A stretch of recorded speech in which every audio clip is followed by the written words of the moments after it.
You haven't answered my question about why Hule was imprisoned in the Lafu instead of the Yaoqing, General. You've been... The reason why the Marshal didn't leave Hule on the Yaoqing lies in the very mech in front of us. Are you suggesting that there are people trying to understand Hule's secrets and use them for their own purposes? Just like with this mech? Well, I understand. I've heard that the Foxians on the Yaoqing share a bloodline with the Borisin. And just like the Borisin, some of the Foxians there experience an uncontrollable insanity called moon rage. The Marshal believed that this would be inhumane and no different from what the Borisin did, so... Exactly. While Borisin see moon rage as a blessing that unlocks their true potential, Foxians see it as an inevitable curse within their bloodline. Countless healers of the Yaoqing have attempted to unravel this mystery, but to no avail. Why can Borisin control the power of moon rage? Can we Foxians break free from this curse? These questions were asked frequently. Each questioner had good intentions. But the road to catastrophe is paved with good intentions. To the Foxians of the Yaoqing, Hule was not only the warhead of the Borisin, but also a monster that could be the subject of much research. Hule thus became a poison that corrupted people's minds without their knowing. That's why the Marshal decided to imprison Hule and the Lafu. It wasn't an honor, but rather a warning. Because such selfish pursuits in the name of good intentions once led to a tragedy on the Lafu that served as a warning to future generations. This edition of Imbibitor Lunae. By imprisoning Hule and the Xianzhou Lafu, the Marshal both suppressed the dangerous intentions of the Yaoqing Foxians and warned the Xianzhou Lafu to refrain from repeating its mistake. That was a necessary trade-off. The Xianzhou alliance is not solely about the Xianzhou natives. Only when all three races, Foxian, Vidyadhara, and Xianzhou natives, form an alliance, will there be a promising future for all. Thank you for enlightening me. Was it for the same reason that you traded off my mentor to the Xianzhou Zhuming, only to stand idle and allow the resurgence of the disciples of Sanctus Medicus? You said that I couldn't bear to cut out the malignant tumor within the Alchemy Commission, but instead exiled the healer who tried to solve the problem to the Xianzhou Zhuming. But did your mentor tell you her good intentions led her to perform certain healing arts on Dun Hung, who had just finished his hatching rebirth? What did you just say? She believed that restoring the High Elder's knowledge of his past life would allow the Vidyadhara to resume their duty as the guardians of the Ambrosial Arbor, quelling the strife within their clan and bringing everything back on the right path. But just as I mentioned earlier, the road to catastrophe is always paved with good intentions. Since then, the 6 charioteers decided that the Alchemy Commission would no longer have a cauldron master. Until your arrival now. If that's the case, I should thank you for protecting my mentor by exiling her, General. Quite the contrary. I should be the one thanking you. Thanking me? All I ever want is to have a clear conscience. However, can long-life species truly achieve that goal in their long-drawn lives? For example, you were implicated along with your mentor and forced to leave your homeland without knowing the truth.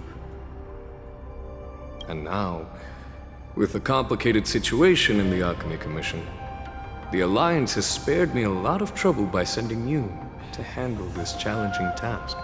Shouldn't I be thanking you instead? Your eloquence is indeed impressive, the divine foresight. You won't even leave me any excuses to hold a grudge against you. But, let me make it clear. The Alliance sent me here to handle the business impartially, not to choose sides. It doesn't matter which side you choose, Miss Lingshaw. At the end of the day, both you and I stand on the side of the Alliance, don't we? Let's keep going.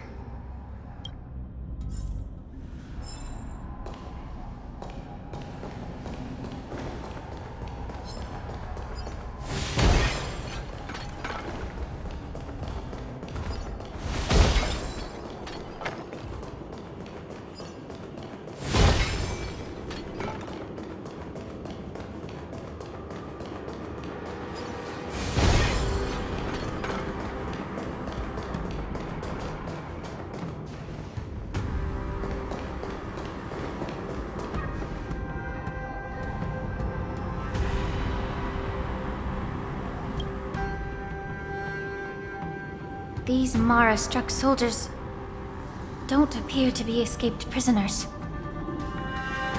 How can you tell? These soldiers are fully armed. Obviously, they didn't hastily join the battle. The messenger named Morza did say that there were two groups of attackers. And the other attackers, aside from the Borison, could hide their tracks. I believe... Hide their tracks? Exactly. I've engaged with these attackers before, and they used Cloud Hymn magic to hide their presence. Without careful observation, no one can detect them. You once warned me to be cautious of the Vidyadhara Elder's influence within the Alchemy Commission. Could it be? What's on your mind, Miss Lingshaw? Well, it seems that someone provided the attackers with a map of the shackling prison. And considering the Vidyadhara's involvement in the prison's construction, it raises suspicion about their role in this. Additionally, the fact that the Borison need medicine to disguise themselves would suggest that there are still moles within the Alchemy Commission assisting them covertly. Moreover, forging official identities for the undercover Borison would require someone with significant authority. And the presence of assassins capable of using Cloud Hymn magic deepens my suspicion about the Preceptors. But why would the Vidyadhara collude with the Borison and aid in Hulei's escape? They aim to spread chaos. They believe that only in chaos can they regain their former power and influence. Since this edition of Imbibe de Lune, the once proud dragon race has been powerless, watching their influence wane. Being a native of the Luofu, Miss Lingshaw, I believe you understand the implications. However, I don't think the Preceptors are the true masterminds. If I'm not mistaken, the one behind all this treachery is the Lord Ravager who exploited the weaknesses within the Luofu and instigated the disciples of Sanctus Medicus, ultimately leading to the Ambrosial Arbor's resurrection. Fentilia. Please remember, General, that everything I've mentioned is mere speculation. We need concrete evidence for a public trial. If you want to interrogate someone within the Vidyadhara's ranks, you'll need irrefutable proof. So, what's your plan, Miss Lingshaw? I'll send an invitation to the Preceptors. An invitation? The Preceptors have been inviting me for a personal meeting since my arrival on the Luofu. Now, I'll send them the remains of these Mara-struck soldiers and the route map I found in the prisoner's possession. Then, I'll ask them to meet me at Scale Gorge Waterscape. I'd like to hear their explanations. Good idea. If I were to take action, it might alert the true mastermind. I trust you to handle this matter, Miss Lingshaw. The internal affairs of the Vidyadhara should remain under their... And don't worry if things don't go smoothly. Once the wolf hunt operation is over, the hidden truths will come to light.